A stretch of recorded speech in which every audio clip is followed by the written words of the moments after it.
날 젊게 하신 기본이 그 사랑 한없네. 살 동안 받는 사랑을 늘 찬송하겠네. 좀 천천히 늘 찬송하겠네. 늘 찬송하겠네. 살 동안 받은 사랑을 늘 찬송하겠네.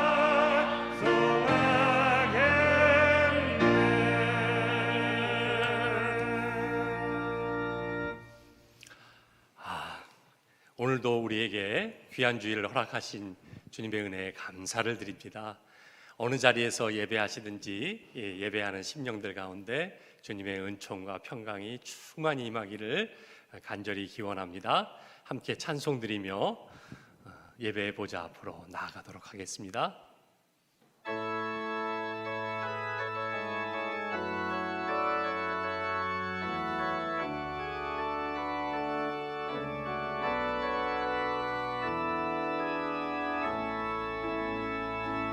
우리 보좌 앞에 모였네.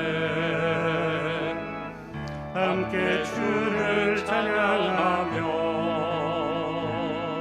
하나님의 사랑 그 아들 주셨네. 그의 피로 우리 구원받았네. 십자가에서 쏟으신 그 사랑 강같이 온 땅에 흘러 각 나라와 족속 백성과 원에서 구원받고 주 경배 드리네. 원하시니 보좌에 앉으신 우리 하나님과 어린 양의 이도가 원하시니 보좌에 앉으신 우리 하나님과 어린 양의 이도다.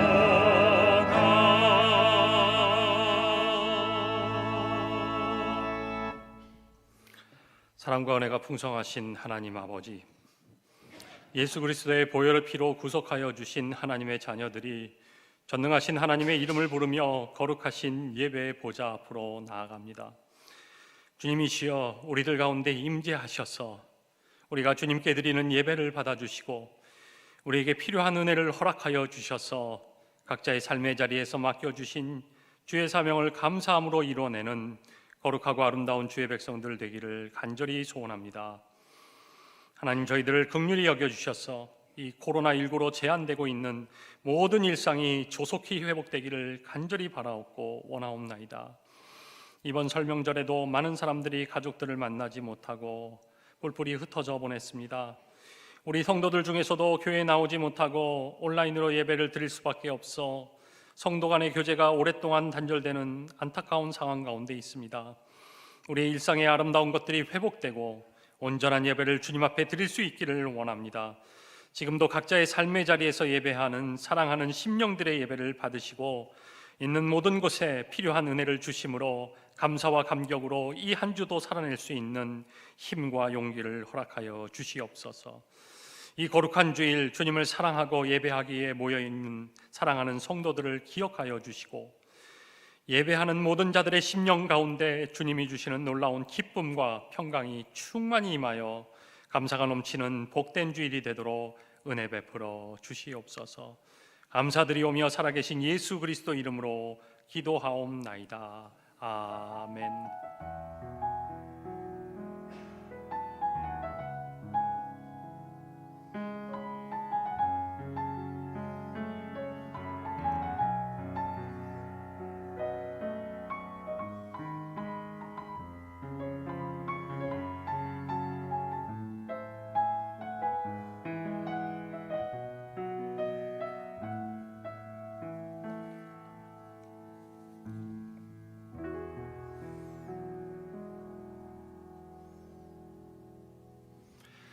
사도신경으로 우리 신앙을 고백합니다.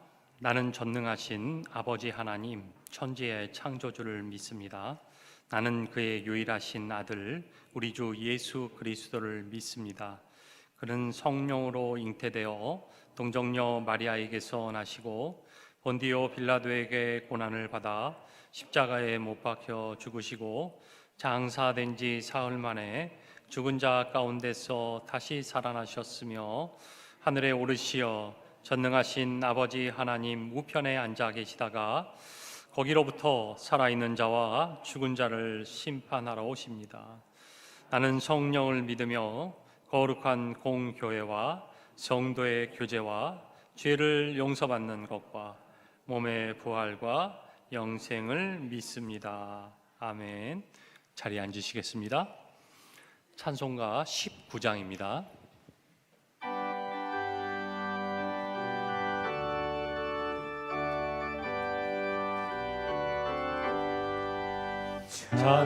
찬송하는 소리 있어 사랑 기뻐하더라.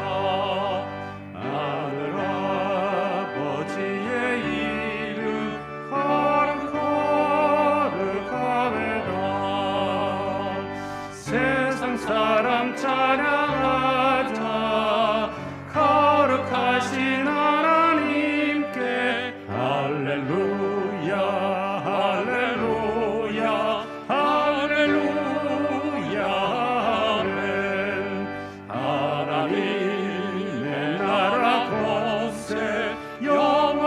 영원토록 있도다. 하나님의 영광 나라 거룩하도다. 선을 보자 계신 주님 세상 주가 나시도다. 할렐루야 할렐루야 할렐루야. 하나님의 크신 섭리 그 뜻대로 되도다. 우리 아버지의 뜻은 거룩하도다. 주여 속히 힘하셔서 기쁜 날을 주옵소서. 할렐루야 할렐루야 할렐루야.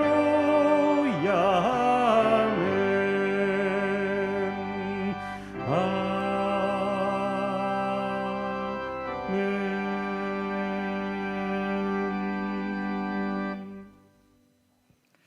거룩하시며 은혜로우신 아버지 하나님, 존귀하신 아버지 하나님의 이름을 높여드리며 경배와 찬양을 드려오니 홀로 영광을 받아 주시옵소서. 지난 한 주간도 힘들고 불편한 생활이었지만 그리스도 안에서 하늘에 속한 모든 신령한 복을 허락하여 주셔서 하나님의 자녀로 살아가게 하여 주심을 감사드립니다. 그럼에도 불구하고 우리는 늘 부족하여 죄와 더불어 살며 성령을 근심되게 하였습니다. 세상의 유혹과 죄도 속에서 타협하며 살아가려고만 하였습니다. 이 시간 하나님의 긍휼하심을 기대하며 예수님의 보혈을 지나 아버지께 가오니 우리 죄를 용서하여 주시옵소서. 만왕의 왕이 되시는 아버지 하나님, 지금의 세상은 코로나19로 인하여 세상을 향한 우리 빨랐던 걸음을 멈춰 세우게 하여 주시고 마스크로 인하여 남을 향한 많은 말들을 그치게 하여 주시니 오히려 그치게 하여 주시고 오히려 자신을 돌아보고 하나님만 바라보게 하여 주시니 감사합니다. 우리 삶의 진정한 주인이 되신 아버지 하나님, 사랑하는 모든 성도들의 삶 가운데 함께하여 주셔서 지금의 현실에서도 예배가 회복되고 찬양과 기도가 끊이지 않으며 오직 하나님의 말씀에 붙잡힌 바 되어 예수 그리스도를 아는 지식과 믿음 안에서 선한 것들을 분별하여 건강한 성도가 되고 건강한 신원여담교회가 될 수 있기를 간절히 기도합니다. 사랑하는 성도들이 기도하는 입김으로 이 교회가 채워지게 하여 주시고 하나님을 찬양하는 찬양으로 교회가 채워지기를 간절히 원합니다. 은혜 베푸시기를 즐거워하시는 아버지 하나님, 사랑하는 우리 자녀들이 드린 예배를 기뻐하여 주시고 응답하여 주시옵소서. 어려서부터 배운 하나님의 말씀 안에서 하나님의 나라를 꿈꾸게 하여 주시고 그 지경을 넓히는 데 사용하여 주시옵소서. 성숙한 믿음의 상속자들이 되어서 하나님의 나라를 이끌어갈 수 있는 귀한 우리 자녀들이 될 수 있도록 인도하여 주시옵소서. 긍휼을 베풀어 주시는 자비하신 아버지 하나님, 교회 안에 많은 환우들을 기억하여 주셔서 저들의 아픔이 치유하여 주시고 그리하여 그 남은 날을 살아가는 동안 슬픔보다 감사와 기쁨의 시간들이 될 수 있도록 우리 모든 환우들에게 하나님의 은혜를 넘치도록 부어 주시옵소서. 만유의 주인이 되시는 아버지 하나님, 경제적으로 어려운 형편 가운데 힘들게 살아가는 성도들에게도 우리 주인 되신 아버지 하나님께서 자비를 허락하여 주셔서 베푸시는 은혜를 따라 감사의 제목들이 늘어나게 하고 11조의 곳간이 넘치고 차고 넘칠 수 있도록 오히려 이웃을 섬길 수 있는 하나님의 백성들이 다 될 수 있도록 하여 주시옵소서. 또한 영적으로 고통받는 성도들에게도 하나님의 성령으로 승리하고 이겨낼 수 있도록 주께서 은혜를 베풀어 주시옵소서. 이 시간 유순상 목사님을 세우셔서 하나님의 말씀을 듣습니다. 목사님께서 말씀을 선포하실 적마다 살아계신 하나님의 능력이 나타나게 하여 주시고 하나님의 은혜가 넘쳐나기를 간절히 기도합니다. 목사님께서 사랑하는 주님의 몸된 교회를 생각하며 기도하고 간구할 때마다 주께서 응답하여 주시고 지혜를 주셔서 하나님의 뜻을 따라 세워나갈 수 있도록 인도하여 주시옵소서.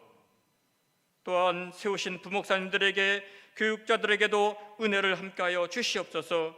다른 목사님과 함께 동력하며 하나님의 교회를 세워나가심에 하나님의 사랑과 은혜가 나타나게 하여 주시옵소서. 이 시간 시온 찬양대에 준비한 찬양을 주께서 흠량하여 주시고 저절의 찬양 가운데 하나님의 영광이 나타나게 하여 주시옵소서. 우리보다 우리를 더 사랑하시는 아버지 하나님, 이 시간 하나님 앞에 나와 죄인임을 고백하고 예배하는 사랑하는 신원 여덟교회의 모든 성도들에게 하늘의 크신 복을 내려 주시옵소서. 이 모든 것을 간구하고 계신 하나님께 감사드리며 예수님의 이름으로 기도 올려옵나이다. 아멘.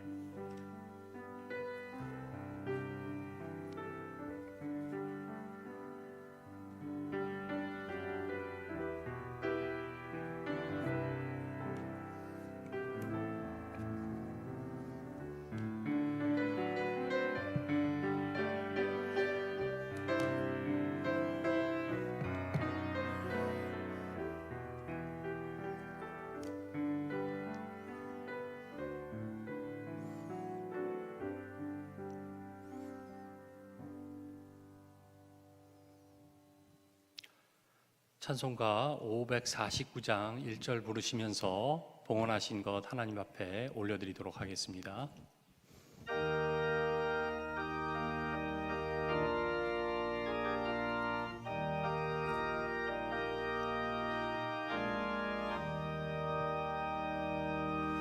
내 주여 뜻대로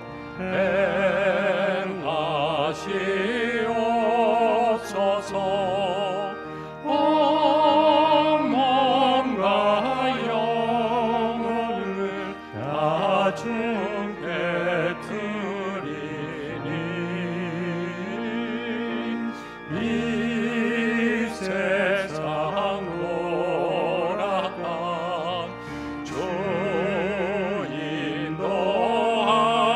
인도하시고 날 충만하셔서 뜻대로 하소서.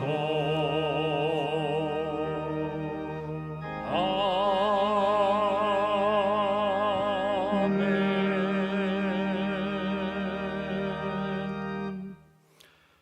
사랑과 은혜가 충만하신 하나님 아버지, 사랑하는 성도들이 정성껏 준비하여 주님 앞에 예물을 드림이 기뻐 받아주시고 주님을 향한 우리의 사랑이 더욱더 깊어지는 은혜가 있기를 간절히 원합니다.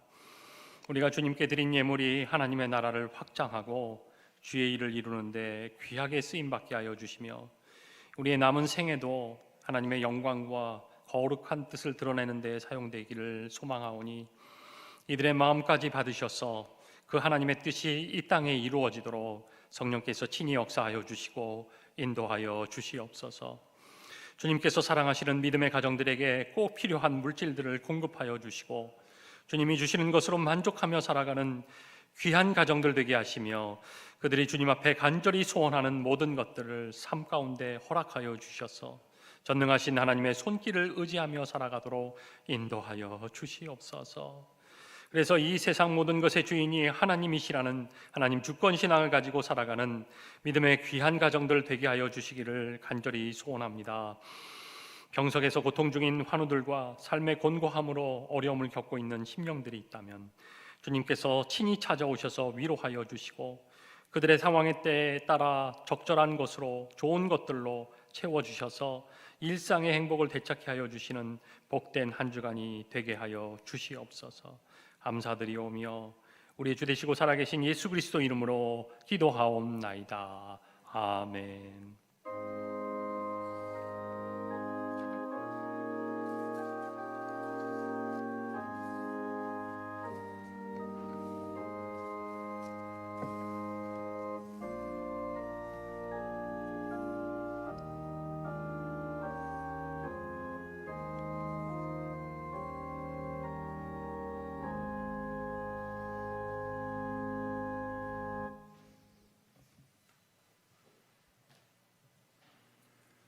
안녕하십니까 성도님들.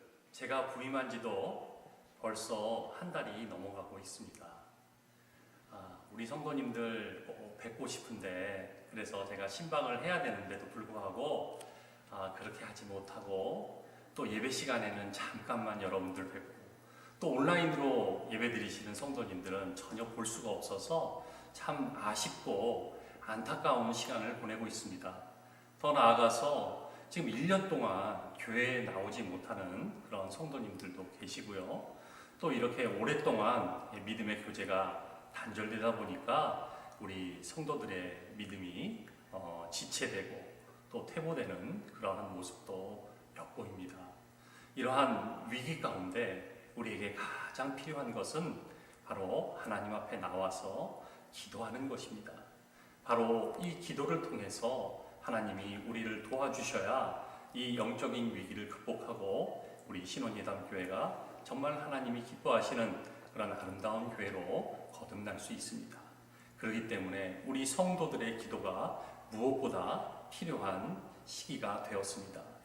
제가 지난 설교 시간에도 말씀드렸듯이 코로나19가 위기가 아니라 바로 우리의 영적인 위기가 진정한 위기이고요. 그 위기는 바로 하나님과 더불어 만나고 하나님 경험되어지고 또 하나님의 부흥을 이끌어낼 수 있는 귀한 기회가 된 것을 말씀을 통해서 여러분들한테 들려드렸습니다. 이 말씀에 의지해서 우리가 정말로 이 위기 가운데 주님을 만나야 할 것입니다. 주님을 만나기 위해서는 우리가 기도의 자리로 나아갈 수밖에 없습니다. 그래서 우리 신원예담교회에서는 2월 22일 월요일서부터 4월 3일 토요일까지 삶으로 40일 우리 전교인 합심 기도를 하려고 합니다. 하루에 3번씩 바로 오전 9시, 오후 3시, 저녁 9시에 각자의 삶의 형편에 맞게끔 한 번 이상 우리가 삶의 자리로 나아가서 공통의 기도 제목을 가지고 하나님 앞에 기도를 하려고 합니다. 그 기도의 시간에 우리 성도님들께서 함께 하실 때 우리 교회가 정말로 하나님이 기뻐하시는 아름다운 교회로 하나님 성장하여 나갈 것입니다. 사랑하시는 우리 신원예담교회 성도님들, 우리 영적인 위기를 극복하기 위해서는 하나님 앞에 기도할 것밖에 없습니다. 우리가 주님 앞에 진심으로 나와 기도하면 하나님께서는 우리들의 기도를 들으시고 우리들의 기도에 응답해 주실 것입니다. 바로 이러한 영적 위기를 믿음의 기도로 극복하고 정말 하나님이 기뻐하시는 그러한 교회로 거듭나기 위해서는 우리 성도님들의 기도가 절실히 필요합니다.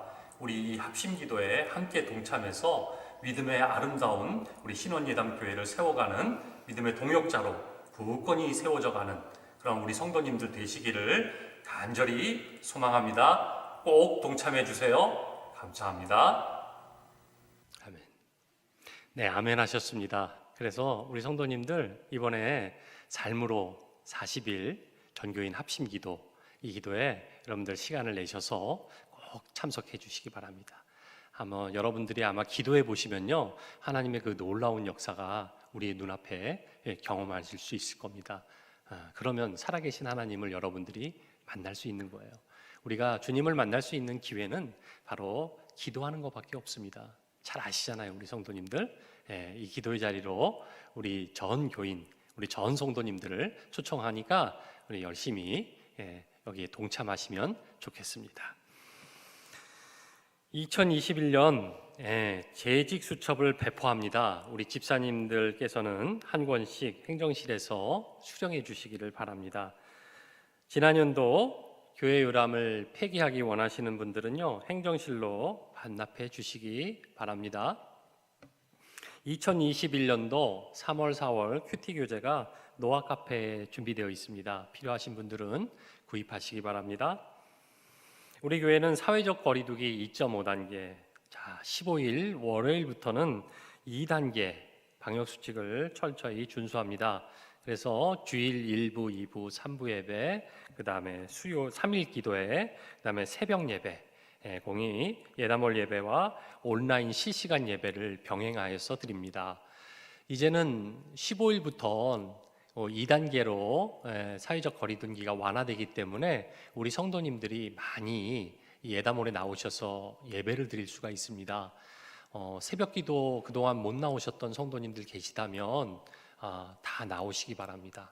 또 3일 기도도 우리 성도님들 나오시면 충분하게 여기 앉으셔서 함께 예배 드릴 수 있으니까 이제 3일 기도에 새벽 기도에 다 나오시기 바랍니다. 그리고 예담월 예배와 비대면 예배를 함께 드리기 때문에 헌금은 헌금함과 온라인으로 하시면 되겠습니다. 헌금 계좌는 주보와 홈페이지를 참조해 주시고요. 그리고 예배당 출입할 때에는 안내위원 안내에 적극적으로 협조를 부탁드립니다. 거리두기로 인해서 혹시라도 예담월 예배 인원의 제한이 있어서 다른 장소로 안내될 수 있으니까 성도님들의 양해를 바랍니다. 오늘 우리에게 주신 말씀은 사도행전 2장 37절에서 47절까지의 말씀입니다. 신약성경 190면에 있습니다.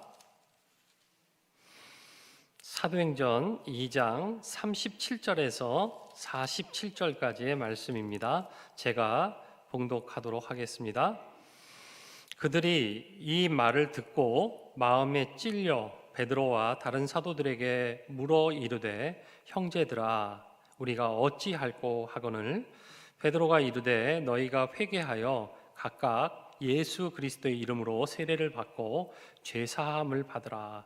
그리하면 성령의 선물을 받으리니 이 약속은 너희와 너희 자녀와 모든 먼데 사람 곧 주 우리 하나님이 얼마든지 부르시는 자들에게 하신 것이라 하고 또 여러 말로 확증하며 권하여 이르되 너희가 이 패역한 세대에서 구원을 받으라 하니 그 말을 받은 사람들은 세례를 받음에 이날의 신도의 수가 3,000이나 더하더라.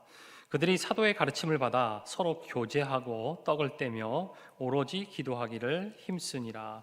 사람마다 두려워하는데 사도들로 말미암아 기사와 표적이 많이 나타나니 믿는 사람이 다 함께 있어 모든 물건을 서로 통용하고 또 재산과 소유를 팔아 각 사람의 필요를 따라 나눠주며 날마다 마음을 같이하여 성전에 모이기를 힘쓰고 집에서 떡을 떼며 기쁨과 순전한 마음으로 음식을 먹고 하나님을 찬미하며 또 온 백성에게 칭송을 받으니 주께서 구원받는 사람을 날마다 더하게 하시니라. 아멘.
할렐루야, 아멘.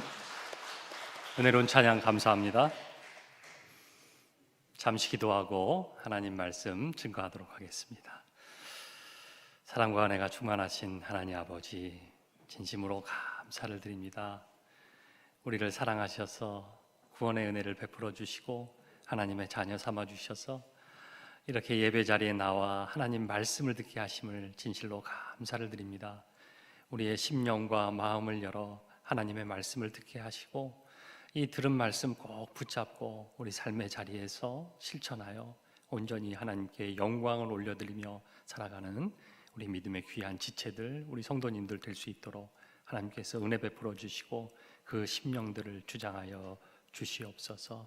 오늘도 말씀에 집중할 수 있도록 하나님, 우리의 생각과 마음이 주님께 하나님 가까이 갈 수 있도록 하나님 우리의 마음과 생각을 지켜 주시옵소서. 감사드리오며 살아계신 예수 그리스도 이름으로 기도하옵나이다. 아멘. 2021년이 시작된 지도 벌써 한 달이 넘었습니다. 정말 세월이 빨리 흘러가고 있습니다. 이제는 민족 고유의 명절인 이 설도 다 지냈습니다. 이번 주 설 명절 때에는 우리 성도님들 어떻게 가족들도 좀 만나시고 친척들과 만나서 교제도 좀 나누시고 그렇게 하셨습니까?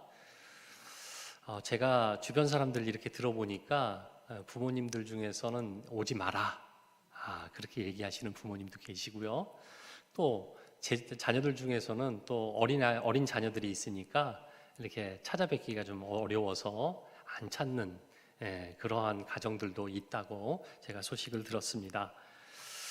그래도 부모님 좀 뵙고 싶어서 저는 저희 아버님하고 저희 장인어른 장모님 잠시 뵙고 그렇게 왔습니다. 이렇게 우리가 오랜만에 또 아버님 뵙고 부모님들 뵙고 또 제한적으로나마 우리 친척들 이렇게 같이 형제자매들 이렇게 같이 보니까 참 반갑고 기쁘더라고요. 또 온라인으로라도 이렇게 카톡 전화로라도 저희 동생하고 통화를 했는데 얼마나 반갑고 기쁜지 참 그래서 저는 그런 생각이 좀 많이 들었습니다. 이 설날을 지내면서 이 관계 속에서 이 우러나오는 기쁨이 참 크구나. 그러면서 언젠가 이제 우리 성도님들하고 좀 마스크 좀 벗고 좀 같이 식사 교제도 하고 이렇게 서로 더불어 이렇게 교제하는 그런 시간이 속히 오기를 제가 좀 간절히 기도하면서 기다리고 있겠습니다. 우리 성도님들도 같이 기도하시면서 그날을 사모하며 기도했으면 좋겠습니다.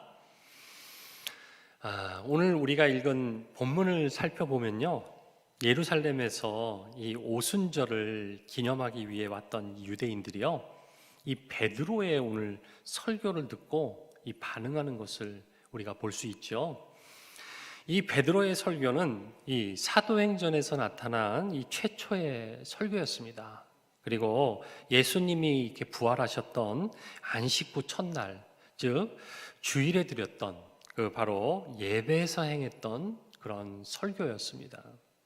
먼저 베드로는 이 요엘 선지자가 선포했던 그 말씀을 통해서 120명에게 일어난 이 방언 사건이 단순히 새 술에 취해서 일어난 그런 헛소리가 아니라 구약에서부터 예언된 바로 성령께서 이 땅에 오셔서 바로 하나님의 구원의 능력을 선포한 그런 위대한 일이라고 그렇게 말을 했습니다. 그리고 나서 구약 성경을 근거로 제시하면서요, 예수님의 죽으심, 부활, 승천, 이것을 아주 강력하게 선포했습니다. 이렇게 베드로는 하나님께서 나사렛 예수로 큰 권능과 기적과 그 표적을 자신들 가운데 베푸사 이스라엘 백성들 앞에서 예수님께서 메시아이심을 바로 증언하셨다고 했습니다. 그러나 유대인들은 어떻게 행동했습니까? 그러한 메시아를 주님으로 받아들이지 않고 법 없는 자들의 손을 빌어서 예수를 못 박아 죽였다고 그렇게 고소를 했습니다. 그렇지만 하나님께서는 이 예수님을 주와 그리스도가 되게 하셨다고 선포했습니다. 자, 이렇게 복음의 능력이 충만한 설교를 들은 유대인들은요, 마음에 큰 충격을 받았습니다. 그리고 그들의 생각과 행동이 변화하기 시작했죠. 이렇게 우리 교회가 추구하는 비전은요, 우리 믿는 자들이 이렇게 말씀으로 거듭나서 하나님의 성령에 의하여 인도함을 받을 때 누릴 수 있는 그런 영적인 차원의 축복이라는 데 있습니다. 그러므로 무엇보다 하나님의 말씀을 우리가 가까이 해야 합니다. 그리고 그 말씀대로 살아가기를 간절히 소망해야 합니다. 왜요? 그것이 우리의 비전이기 때문에 그렇습니다. 그것이 하나님이 우리를 향하신 뜻이기 때문에 그렇습니다. 그리고 우리가 예배와 이 신앙의 본질을 회복하고요, 이게 본질이 회복이 되면요, 우리는 자연스럽게 주변 이웃들에게 선한 영향력을 미치는 그러한 교회가 되어갈 것입니다. 그리고 그렇게 되기 위해서는 우리가 더욱더 성경을 공부하고 이 말씀만 붙들어야 합니다. 이렇게 우리 믿는 자들은 세상 할 일도 많고 바쁘고 이렇게 그런 상황 가운데 있는데, 이 시대에 우리가 이렇게 말씀을 듣고 읽고 묵상해야 되는 이런 궁극적인 이유가 무엇일까요? 바로 오늘 베드로의 설교 말씀을 들은 자들의 이 모습과 이 변화를 통해서 우리 성도님들이 교회 공동체가 말씀을 받을 때 우리가 어떻게 반응해야 하고 또 어떤 삶을 살아가야 할 것인지 우리 살펴보도록 하겠습니다. 첫 번째로는요, 말씀을 받은 자들은요, 자신의 부족과 죄성을 깨닫게 됩니다. 오늘 37절 말씀이죠. 그들이 이 말을 듣고 마음에 찔려 베드로와 다른 사도들에게 물어 이르되, 형제들아, 우리가 어찌할꼬 하거늘.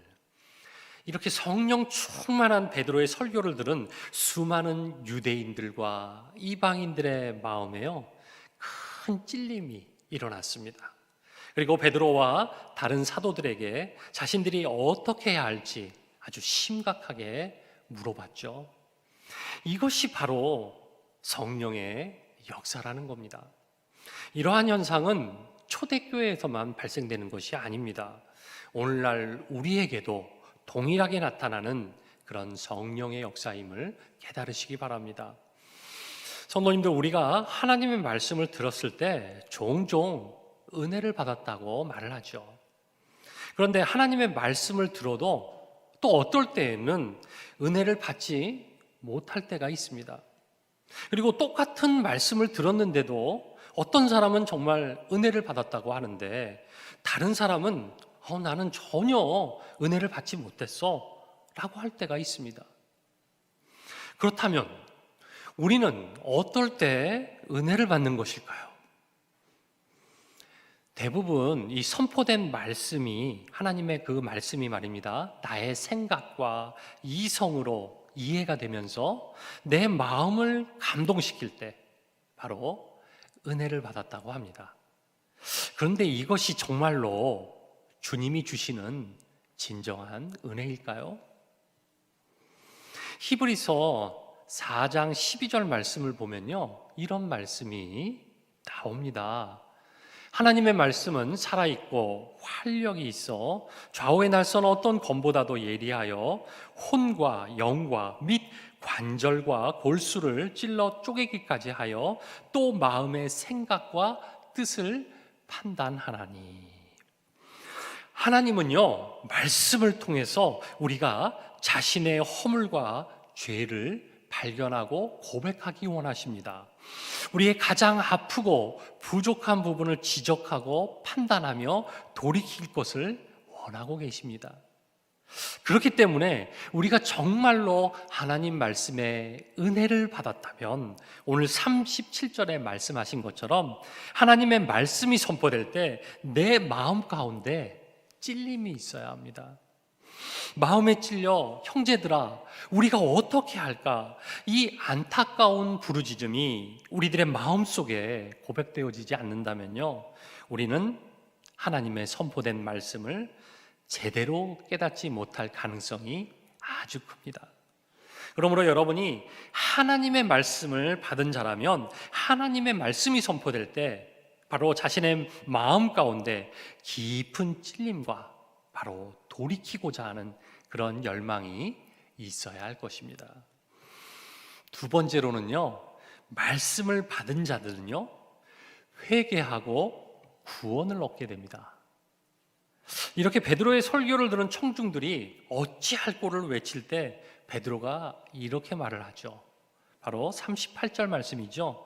베드로가 이르되 너희가 회개하여 각각 예수 그리스도의 이름으로 세례를 받고 죄사함을 받으라. 그리하면 성령을 선물로 받으리니. 자, 그런데 헬라 원문을 보면요, 회개와 이 죄사함의 순서가 바뀌어져 있습니다.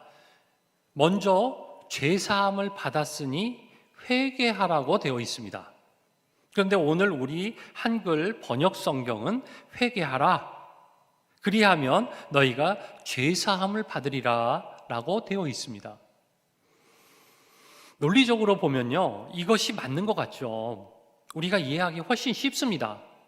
회개하라, 니들이 회개하면 그러면 죄사함을 받을 거야. 이거 얼마나 논리적으로 설명하기 쉽습니까? 이해가 참 잘 돼요. 그런데 우리가 이렇게 이해하고 알고 있는 원래 구원의 진정한 모습은 어떤 구원입니까? 구원에 어떤 조건이 있습니까?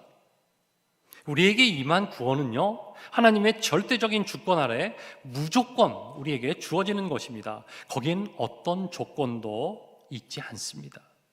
그렇다면 오늘 38절 말씀에 따르면 회개를 하면 그 회개 여부에 따라서 구원이 얻어진다라고 우리가 이렇게 이해할 수가 있습니다. 이것은 논리적으로 참 맞는 것 같지만 사실 신학적으로는 맞지 않습니다. 하나님의 절대적인 주권과 선택 속에서 바로 성령의 강권하신 이 깨우침과 이 역사를 통해서 우리에게 먼저 생명과 구원을 불어 넣어 주셔야 됩니다. 그래야 그것에 대한 반응으로 우리는 회개할 수가 있는 거예요. 그래서 같은 하나님의 말씀이 선포되더라도 어떤 사람들은 그 말씀을 붙잡고 회개가 이루어지는 반면에 어떤 사람들은 전혀 회개 안 할 수도 있다는 겁니다. 바로 우리 마음속에 성령께서 은혜를 주셔야 되는 거예요. 깨닫는 그 심령의 마음의 상태를 만들어 주셔야 하나님의 말씀이 부어질 때 회개가 나온다는 것입니다. 원래 우리는요, 하나님과 분리되어서 영적으로 완전히 죽은 자들이었습니다. 영적인 면에 있어서는 이 감각이 없는 자들이었고요, 회개할 수 없는 그러한 존재들이었습니다. 그럼에도 하나님께서 먼저 다가오셔서 믿음을 선물로 주시면서 회개하도록 하신 것입니다. 우리에게 생명을 불어넣어 주시고 믿음을 불어넣어 주셨습니다. 이렇게 하나님께서는 믿음을 선물로 우리에게 주셨습니다. 그래서 우리는 이렇게 고백하는 거죠. 내가 예수님을 믿습니다. 내가 예수님을 알기 전까지 잘못 살았습니다. 이것이 바로 진정한 회개입니다. 그런데 하나님께서 성령을 통해서 나에게 이 생명의 감각을 주셔야 이런 회개가 가능합니다. 내가 눈물을 펑펑 흘리며 통곡하며 회개한다고 해서 구원이 이루어지는 것이 아닙니다.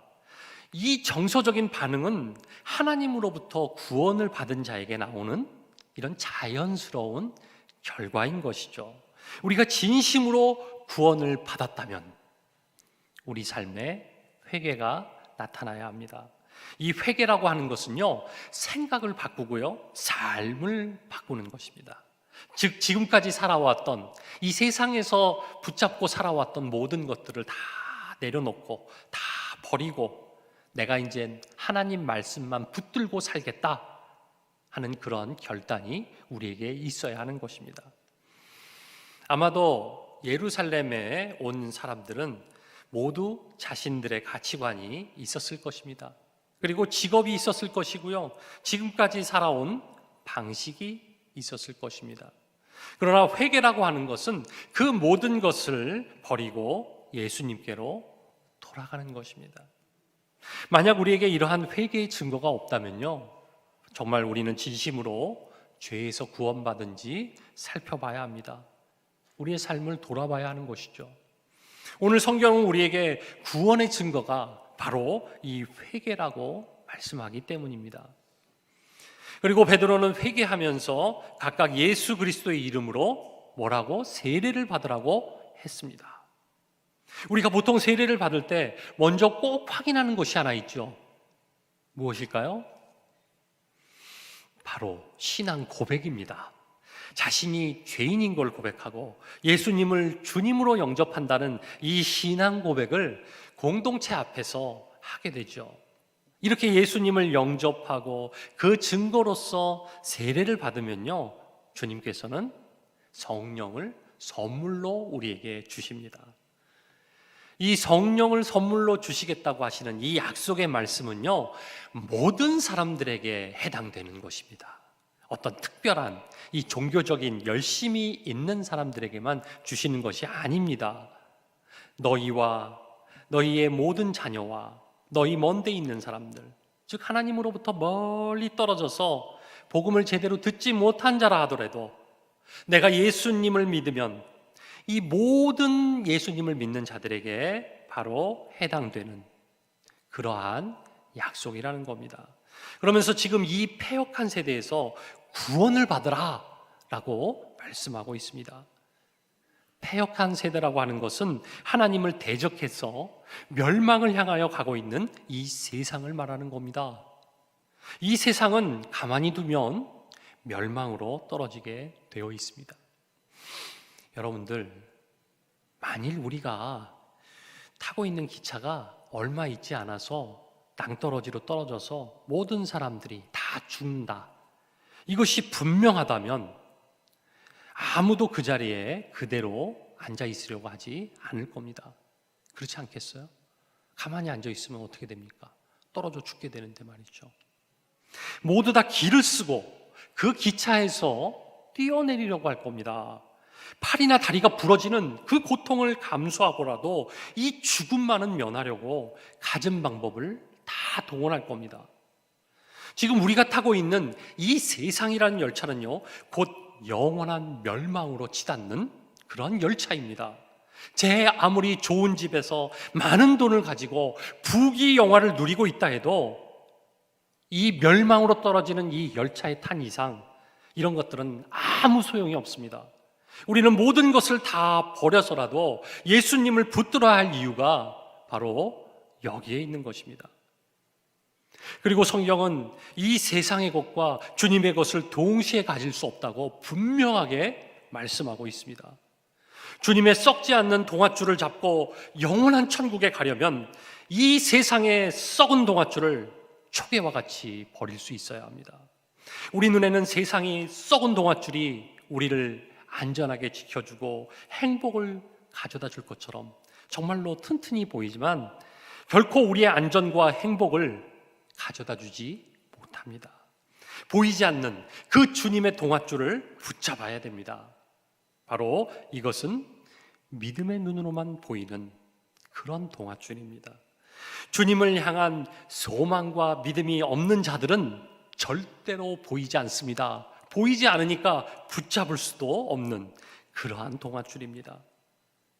여러분들, 믿음의 눈을 들어서 주님이 주시는 그 구원의 동아줄을 꼭 붙잡고 그 주님이 주시는 그 평안과 위로를 맛보며 사시는 우리 주님의 귀한 성도님들 되시기를 축복합니다.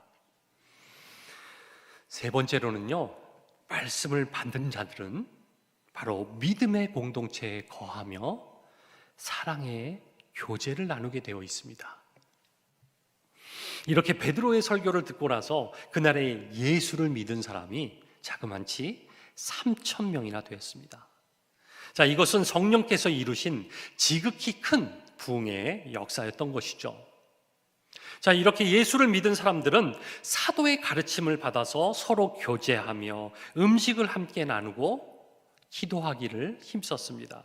초대교회 성도들은 함께 모여서 이 사도들의 가르침, 즉 예수님의 죽음과 부활에 대한 증거와 함께 이 사도들이 직접 들었던 그 예수님의 말씀을 듣고 그 말씀대로 순종했습니다.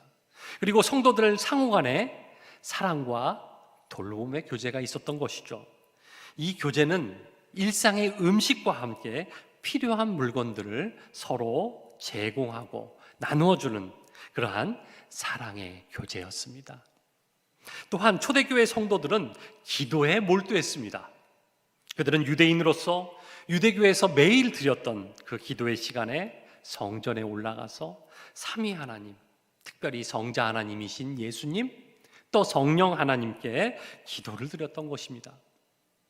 그러면서 초대교회의 이상적이고 구체적인 그런 삶의 모습들이 43절부터 잘 나오고 있습니다. 초대교회의 이렇게 삶을 보면요, 모든 사람들이 내 것, 네 것, 내 것 가리지 않고 다 같이 공유하고 나눴었습니다. 겉으로 볼 때 정말 이상적인 것처럼 보이죠. 그러나 그것은 사회주의나 공산주의가 말하는 그러한 서로 나눠 쓰는 개념하고는 근본적으로, 차원적으로 다른 그러한 개념들입니다. 믿는 사람들이 다 함께 있어 물건들을 함께 사용하고 또 재산과 소유를 팔아 각 사람의 필요에 따라 나누어 주었다는 거, 이것을 정말로 제대로 이해하기 위해서는 그 당시 초대교회의 상황과 배경을 우리가 좀 알아야 할 필요가 있습니다. 베드로의 설교를 듣고 회심했던 사람들 뿐만 아니라 그 사도들까지도요, 예수님이 금방 다시 오실 것이라고 아주 굳게 믿고 있었습니다. 부활하신 주님께서 이렇게 얘기했거든요. 내가 너희가 본대로 다시 오겠다고 그렇게 약속하셨기 때문에 사람들은 이런 생각을 했습니다. 아, 예수님께서 곧 오시겠구나. 그렇게 굳게 생각하고 굳게 믿고 그렇게 지냈던 것입니다. 자, 만약에 여러분이 오늘 저녁에 예수님이 다시 오신다는 것을 직접 여러분들이 계시로 받았다고 한번 가상해 봅시다. 그러면 오늘 저녁에 주님이 오시는데 그렇게 많은 돈이 무슨 소용이 있겠습니까? 좋은 집이며 땅이 그렇게 중요하지 않습니다. 그러면서 이 물질 자체에 대한 관점이 변화되게 되어 있습니다. 그렇기 때문에 그 당시 초대교회에 나타났던 이 물건을 통용하고 필요에 따라 배분하는 이 모습은요, 이런 오해 때문에 비롯된 것임을 우리는 알아야 합니다. 그럼에도 불구하고 이러한 초대교회의 모습은요, 현재를 살아가는 우리 그리스도인들에게도 매우 중요한 삶의 원리를 나타내고 있습니다. 초대교회 공동체는 자신의 것을 주장하지 않았습니다. 개인이 소유하고 있던 모든 물건을 함께 사용하기 시작했죠. 자신의 재산과 소유를 팔아서 각 사람의 필요에 따라 나누어 주었습니다. 머지않아 예수님이 다시 오신다고 굳게 믿었기 때문에 지금 자신이 가지고 있었던 것이 아깝지가 않았습니다. 지금까지 자신들이 붙들고 살아갔던 이 세상의 가치들은 더 이상 의미가 없어졌던 것이죠. 여러분들은 누가복음에 보면요, 삭개오라는 인물이 나옵니다. 잘 아시죠? 이 삭개오라는 이름의 뜻이 뭔지 아십니까? 청결한 자, 깨끗한 자라는 뜻을 가지고 있습니다. 삭개오의 부모는요, 그를 낳았을 때 이렇게 깨끗하고 청결하게 살아가라는 그런 소망을 가지고 그에게 그렇게 복된 이름을 붙여줬던 것 같습니다. 그런데 지금 삭개오는 어떻게 살아가고 있죠? 로마 식민지 지배 아래서 동족들을 착취하면서 그들에게 손가락질을 당하며 살아가고 있습니다. 그 이름하고는 정반대되는 삶을 지금 살아가고 있는 거예요. 그래서 성경은 그를 뭐라고 얘기합니까? 세리이고 부자였다고 그렇게 평가하고 있습니다. 그 당시 세금법에 따르면요, 로마 정부에 일정한 액수를 바치고 난 후 남은 것은 전부 다 세리의 몫이 되었습니다. 그래서 세리는 정부에서 월급을 받지 않았어요. 월급이 다 뭡니까? 그 세금을 바치고 난 나머지가 자신이 가지는 월급이었습니다. 그래서 세리들은 로마에 바치는 세금보다 훨씬 더 많이 세금을 거두었죠. 그리고 백성들로부터 그 빼앗은 재산으로 자신의 배를 불렸던 것입니다. 그 중에 대표적인 인물이 바로 누구였냐면 이 삭개오였어요.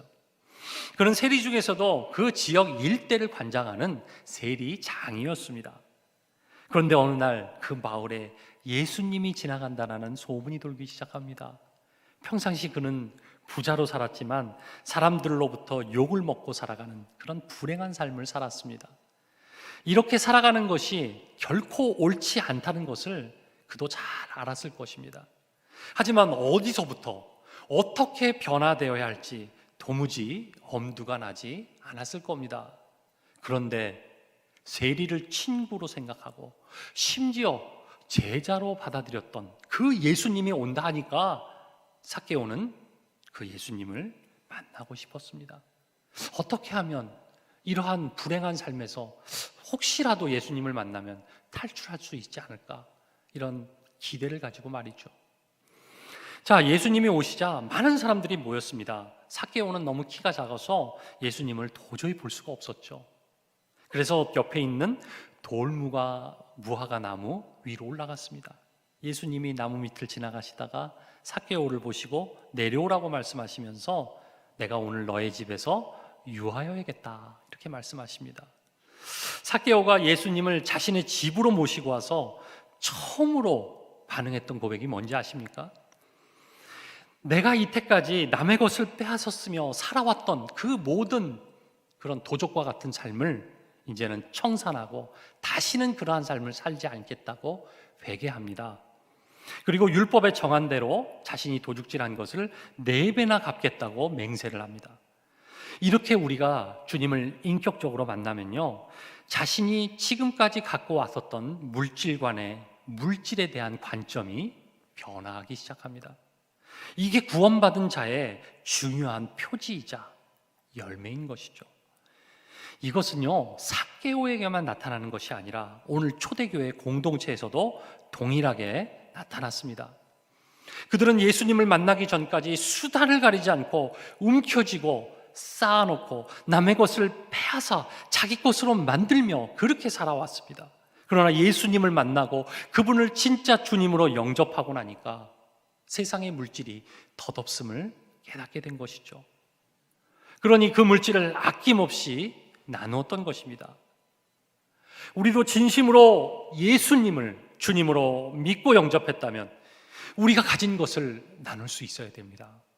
예수를 믿는다고 하는 그리스도인들이 가장 안타까울 때가 바로 자신의 것을 차지하고 빼앗기지 않기 위해서 세상 사람들처럼 꽉 움켜쥐고 놓지 않을 때입니다.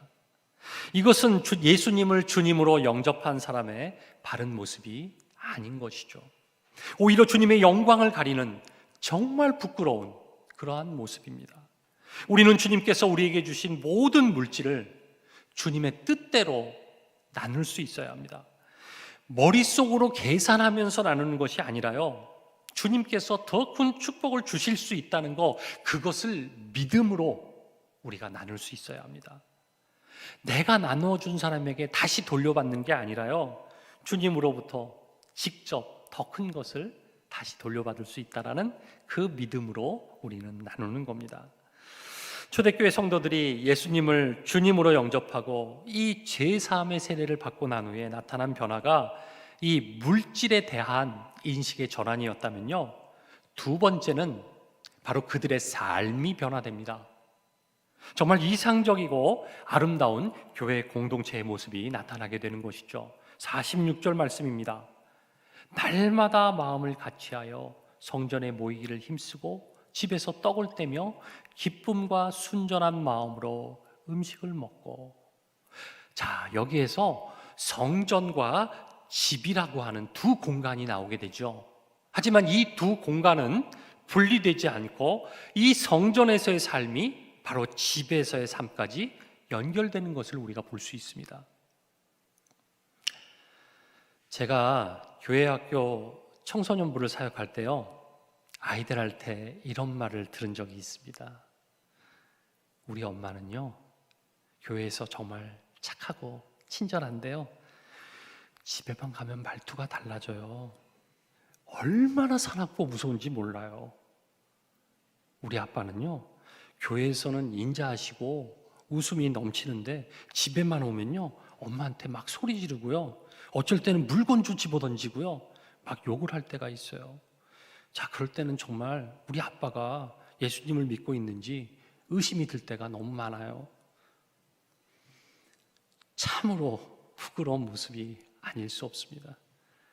우리는 왜 이렇게 교회에서의 삶과 집에서의 삶이 다른 이런 이중적인 삶을 살아가게 되었을까요?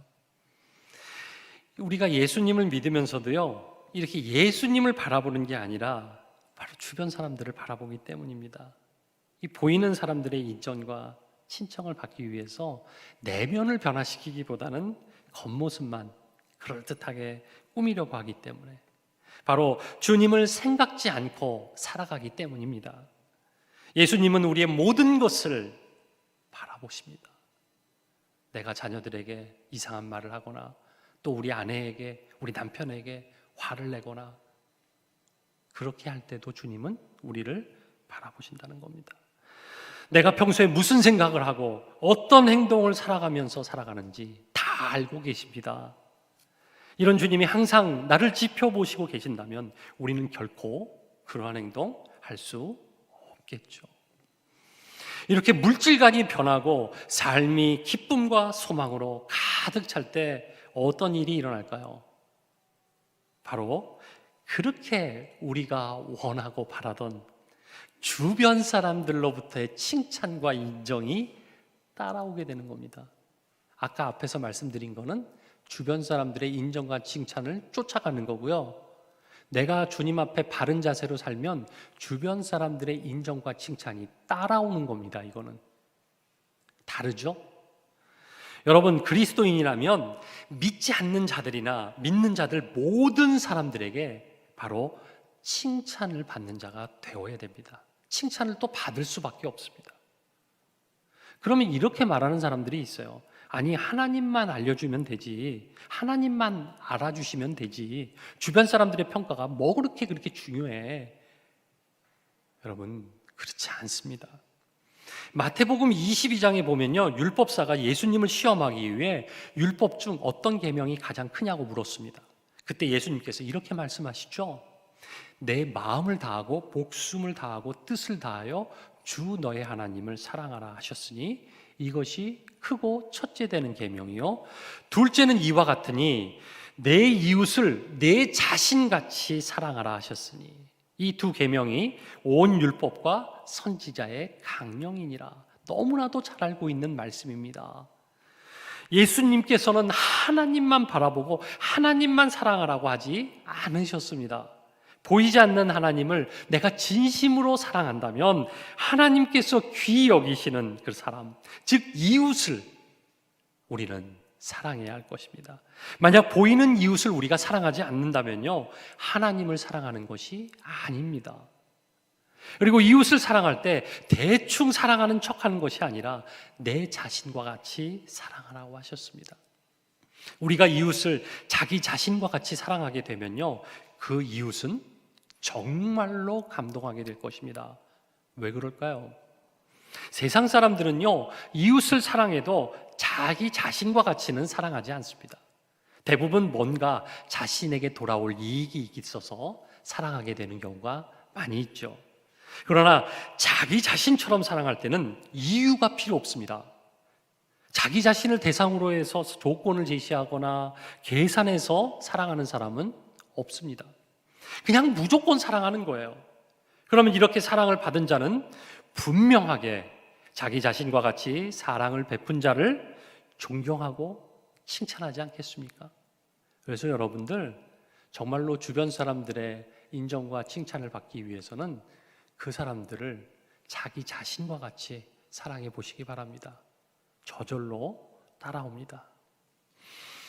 사랑하는 성도님들, 진실하게 이 하나님의 말씀을 받은 자로 하나님의 말씀이 선포될 때 이 말씀 앞에 자신을 비추어 보고 이 말씀에 반응하며 말씀을 따라 살아가시기 바랍니다.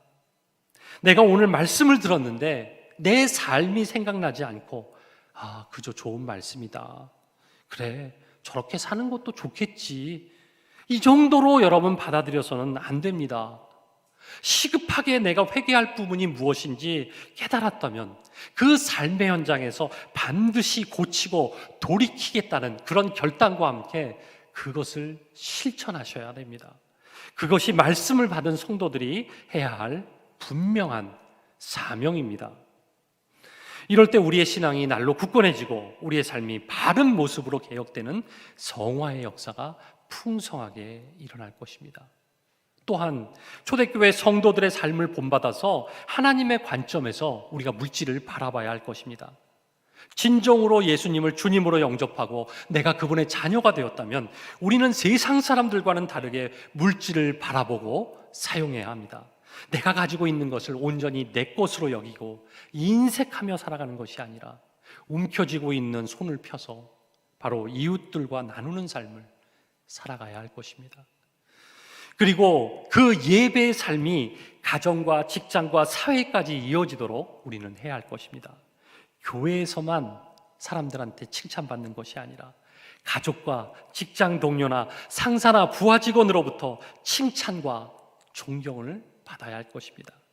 그러기 위해서는 주변 사람들과 여러분 싸워서는 안 됩니다. 우리는 주님 때문에 손해볼 수 있어야 됩니다. 그냥 여러분들 주는 것이 좋습니다. 나의 혈기와 내 중심성을 다 내려놓고 우리는 참아야 합니다. 여러분, 칭찬을 쌓는 것은 수십 년이 걸리지만 무너지는 것은 단 한순간입니다. 내가 예수님의 사랑을 나타내는 그런 전도자임을 우리는 항상 깨닫고 어느 곳에 가든지 바로 그리스도인의 향기를 풍기는 우리 귀한 성도님들 되시길 주님의 이름으로 축원합니다. 기도합니다.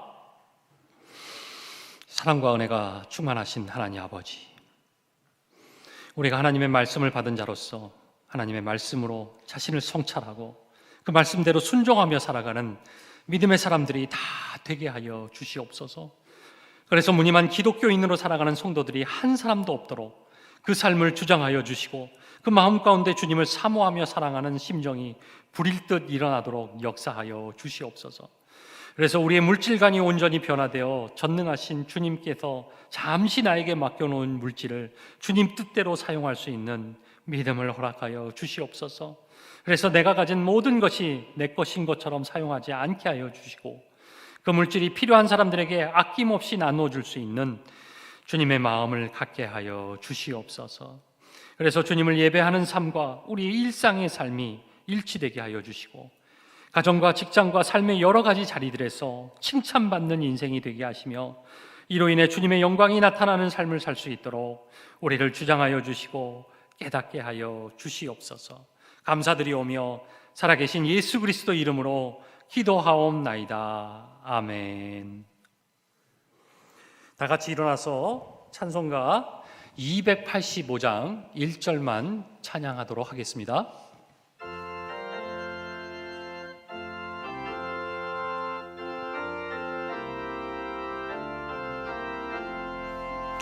주의 말씀 받은 그날 참 기쁘고 복되도다. 이 기쁜 날 땡겨서 온 세상에 전하노라. 기쁜 날 주 나의 죄 다 씻은 나를 깨어서 기도하고 늘 기쁘게 살아가리. 기쁜 날 주 나의 죄 다 씻은 날.